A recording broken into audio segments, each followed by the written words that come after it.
In this module, we will consider the vector product of two vectors. We know what it means to multiply a vector by a scalar, but what does it mean to multiply two vectors together? It turns out that there is more than one way to do this.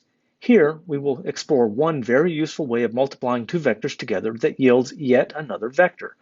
This is referred to as the vector or cross product of two vectors. Consider the following definition for the vector product. Given two vectors, multiply the magnitude of one vector by how much of the other vector is perpendicular to it. The resulting vector points in the direction perpendicular to both of the original vectors being multiplied.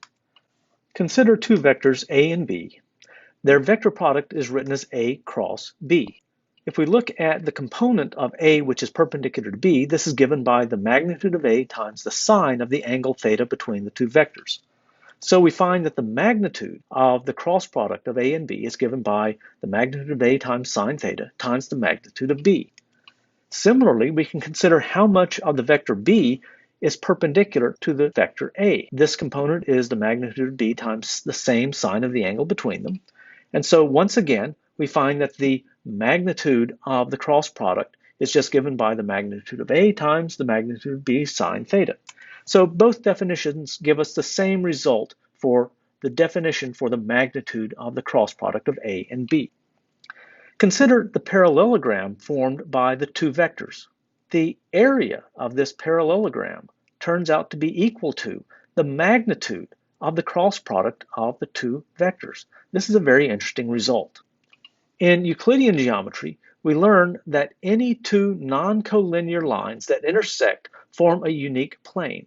Similarly, any two non-parallel vectors define a family of parallel planes. If the two vectors share a common point, then they define a unique plane.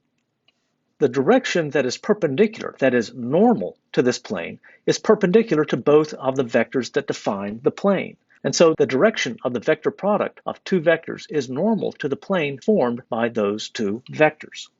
But there are two opposite directions, above and below, that are normal to any plane. We must make a choice, that is, choose a convention to uniquely define the vector product. What we do is we choose what is called the right-hand rule. This rule states that you point the fingers of your right hand in the direction of the first vector. Then orient your hand so that you can bend your fingers in the direction of the second vector. Your thumb then points in the direction of the vector product of the two vectors. Let's consider the following example to see how this works. Consider the two vectors A and B, and let's construct the cross product A cross B. We take our right hand and place our fingers pointing in the direction of the first vector A. Now we pivot our fingers towards the second vector B. And we see that our thumb is then pointing out of the screen, and so the direction of the cross product of A and B points out of the screen. On the other hand, because of the handedness of the vector product, if we consider B cross A, this is minus A cross B, and it points into the screen. Let's consider some simple examples of the cross product. First of all, if we take the cross product between any vector and itself, the result is 0. We just saw that A cross B is equal to minus B cross A. And of course, if we consider what happens on the unit vectors, any unit vector crossed with itself is 0. If we take the cross product of one unit vector with a different unit vector, we get actually either plus or minus the third unit vector. And if we are using a right-handed coordinate system, then the sign choices are given as illustrated in this slide. Notice that not everybody uses a right-handed coordinate system. For example, computer scientists doing computer graphics work often choose a left-handed coordinate system in which the k-hat direction would point in the opposite direction of a right-handed coordinate system. Let's consider some important mathematical properties of the vector product. So consider three vectors A, B, and C, and two scalars alpha and beta. The cross product is anti-commutative. That is, A cross B is equal to minus B cross A. The vector product acts only on vectors. So if we take the cross product of a vector A with a scalar multiplying a vector B, then we can factor out the scalar, and that scalar then multiplies the cross product of A and B. And finally, the vector product is linear. That is, alpha A plus beta B all crossed vector C is just the cross product of A with C multiplied by alpha plus the cross product of B with C multiplied by beta. Finally, let's consider what happens if we represent our vectors in component notation. So if we have three-dimensional vectors A and B, and we take the cross product of these two vectors, A cross B, then we again are going to get 9 terms, which we can look at in this tableau. And of course, the I vector cross the I vector gives us 0. Same with J cross J and K cross K. The I cross J and other terms all give plus or minus one of the other unit vectors. And when we expand all of this out, we get a rather complicated looking formula. Now notice in the simple case where the vectors A and B just happen to lie in the xy plane and so only have x and y components, then the cross product of those two vectors is something which is directed in the k-hat direction, and so it's rather simple. It's just going to give us ax by minus ay bx. But in general, it's a much more complicated formula. We need a way to remember how this formula works. Turns out that there are many ways that we can represent this equation.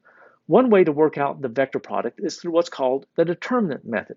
So what we do is we write out a matrix. We put the unit vectors, I, j, and k, along the first row of the matrix. Along the second row of the matrix, we put the elements of the first vector, in this case, ax, ay, and az. And on the third row of the matrix, we put the components of the vector b, bx, by, and bz. Now, to construct the cross product, what we do is we start along the top row, and we take the first element in the top row, which is I hat, and we take the elements in the column underneath it and ignore those, and we multiply I hat by the downward diagonal elements, that is ay times bz, and we subtract from that the upward diagonal product of by and az. That gives us the I hat component, or the x component of the cross product. Now, to add the next component in, we think about our matrix, but now we think about the j column, ignore the two elements below it, take the product of the two descending diagonal elements, ax, bz, subtract from that the upward diagonal, bx, az, but in the case of this element, we have to multiply everything by minus 1. And to get the third component, we now consider the k column, ignore the two elements below it, take the product of the descending diagonal, ax, by, subtract from it the product of the ascending diagonal, bx, ay, and this gives us the full cross product. If you're not familiar with determinants and matrices, perhaps another way to do this will be more comfortable for you. There is something called using cyclic permutations to figure out the determinant. In this case, what we do is we think about it one component at a time. For example, the x component of the cross product is going to be given by aybz minus azby. So to remember this, we just remember that our ordering is x, y, z, just a standard alphabetical ordering. And for the x component, we get ay times bz. For the extra term on here that we subtract off, we just take the components on the two elements that are being added in here, that is the ay and the bz, and we switch the components. So we now subtract off az by. To get the y component of the cross product, well, again, we just have the same standard ordering. We're starting with y, so the next thing is z, then x.